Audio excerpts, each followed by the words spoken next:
Protect your finances from scams. I didn't think this could ever happen to me. Hello, everyone. I'm Nate, and welcome to my channel. In this segment, I will help emphasize how to plug in to your financial freedom. One of the most unnerving incidents is when you have become a victim of theft. When someone breaks into your car, breaks into your home, and steals something valuable to you. You always have those telltale signs: a broken window, a cracked door, and panic sets in.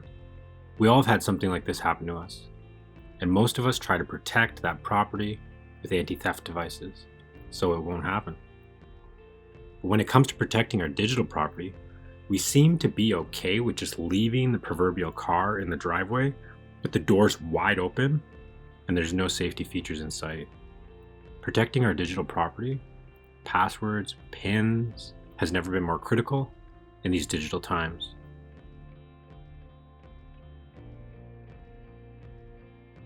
Today's episode is going to touch on a certain type of scam, phishing, and how to keep your financial future safe.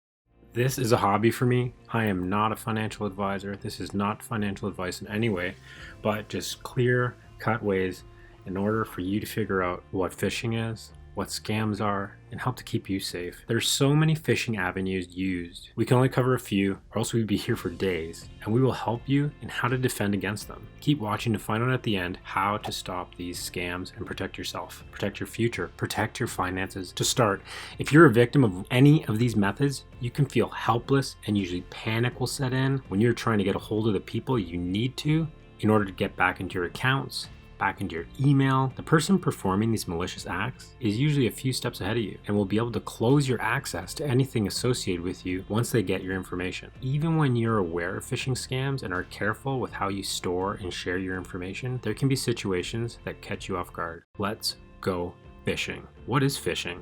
And that is with a PH, not an F. You can describe phishing as the fraudulent practice of sending emails purporting to be from a reputable company in order to induce individuals to reveal personal information. Now we're going to touch on emails. We all know that famous email from the Nigerian prince that he has so much money that he needs to send you $5,000. But first, you need to send him $100 for the transaction to go through. Now we all laugh at that email and we all think, wow, that's crazy. There is no way that I would ever do that. But we still get caught doing some of these things. So let's make this clear right away. Do not ever respond to an email you are not expecting. Do not click on any link ever in an email, even if it sounds like it's from someone you know. This is one of the top ways phishing scams start. You must always be on the lookout for fraudulent activities. Many of these cases will ask for information that a company wouldn't ask for under regular circumstances. They may ask you to input your username and confirm your password. Why would a company reach out to you and ask you to input your username or password? They already have that information on file. There's no reason for you to reconfirm that years after you've already opened an account. And they'll say things like,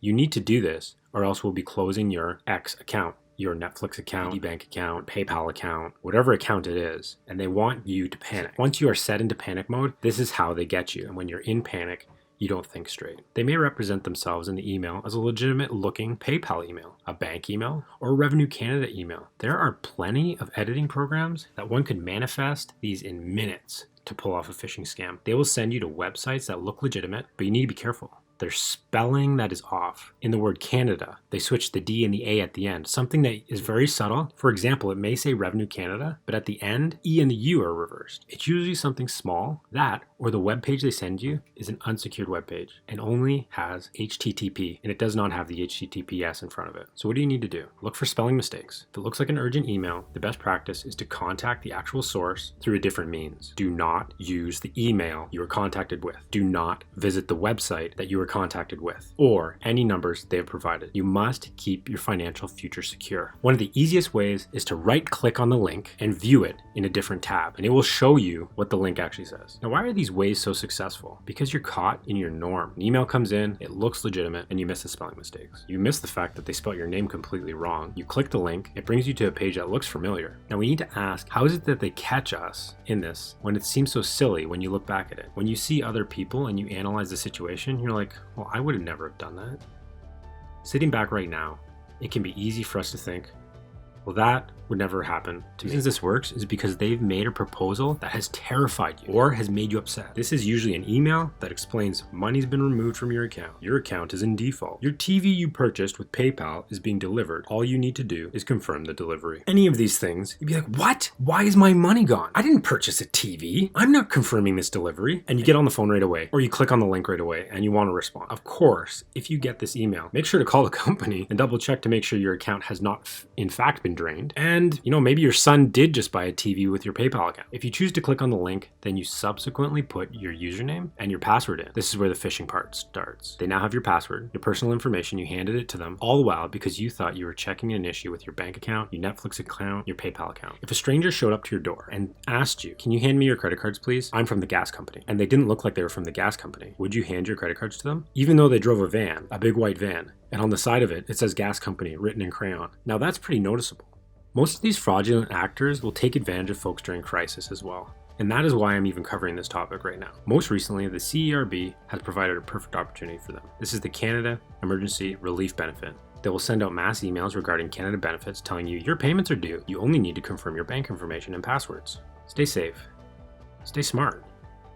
Don't click on emails that have links in them, or you've not recently contacted that company, or were inquiring from your bank or other such accounts. So next I want to cover the phone. Hello, this is the government. We need to confirm your social insurance number and send us payment immediately, or there'll be a warrant for your arrest. We accept payment in the form of credit card, e-transfer, or a gift card from any of your local stores. On the Canada Revenue Agency website, they say every year Canadians lose millions of dollars to telephone phishing scams that result in identity and financial theft. Beware of telephone calls claiming to be from the CRA. The CRA never asks for information such as credit card, health card, or passport numbers. The CRA never threatens to lay criminal charges or have you put in jail if you don't pay your taxes. Did you know that they can even spoof call ID, making it look like they're calling from a government call center, or your bank, or even a police station? So you need to protect yourself. There are a few steps you can follow. When in doubt, ask yourself, is the requester asking for information I would not include in my tax return? What are those things? You're not going to have your passport in your tax return. You're not going to have your driver's license. Many of these things you're not going to have in your tax return. The second question you might want to ask yourself is, how did they get my phone number? Sometimes they call you at work. Sometimes they call you in other places that you would never expect the CRA to call you. Another question is, am I confident I know who's asking for the information? Is there a reason why the CRA would be calling me? Do I have a tax balance outstanding? Some people that have fallen into this were perfectly clear on their taxes, had never had an outstanding balance. Yet when a phisher called to scam them, all of a sudden they questioned that. And they thought, well, maybe I do owe the CRA. And then they proceeded to give them the information that the scammer was looking for. Here's some other things that you can do.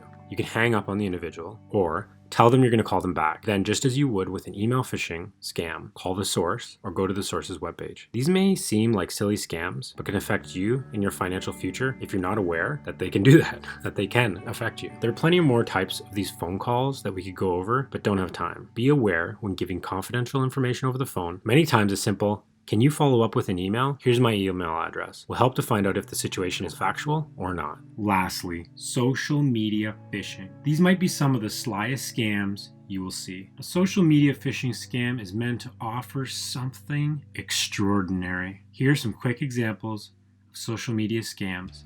These are usually run by bots, basically computer code that's been written to execute. They look to gather personal information from people by mass scraping. What mass scraping is they scrape across all social media avenues and websites like Facebook, Instagram, and Twitter. And when they use bots, they can do this quickly and they can do this over and over and over again. And it's very difficult to stop it. Have you read this before? If you share this post and this link, you'll receive a $200 coupon from Tim Hortons. If you share this, you'll receive free pizza for a year from Domino's. Elon Musk is giving away $1,000 to the first 100 people that click this link. All of these come with reactions from people that say, well, I might as well share this to see if it's true. What is actually happening is you are now being targeted. You end up being directed to another web page where you fill in your full name, maybe your birthday, to confirm and possibly even your address. All these things are to help gain more and more information from you. The hard part is you see posted below the scam article comments from others saying things like, Wow, thank you so much, Tim Hortons, for giving me this $200 coupon. Man, I can't wait to go shopping so soon with my $200 coupon. Who would have thought this $200 coupon was actually real? Or on Twitter, just got my $1,000. Thank you, Elon. Wow, now where will I spend my money? Thanks, Elon Musk, for the $1,000. These are all fake bot accounts that have been set to comment on these articles. Another clear note is that the site you've been directed to is not secure. What I mean by that is right in the top, it will say HTTP, or it won't even have HTTP. With a secure site, they'll have HTTPS. Now that doesn't mean that scammers will not use a secure site, but this is one of the ways that you can see that this is definitely a scam. I'm telling you, you need to be cautious. You need to be aware. You need to protect your financial freedom. Hope you stay safe, and ultimately continue to plug in to your financial freedom.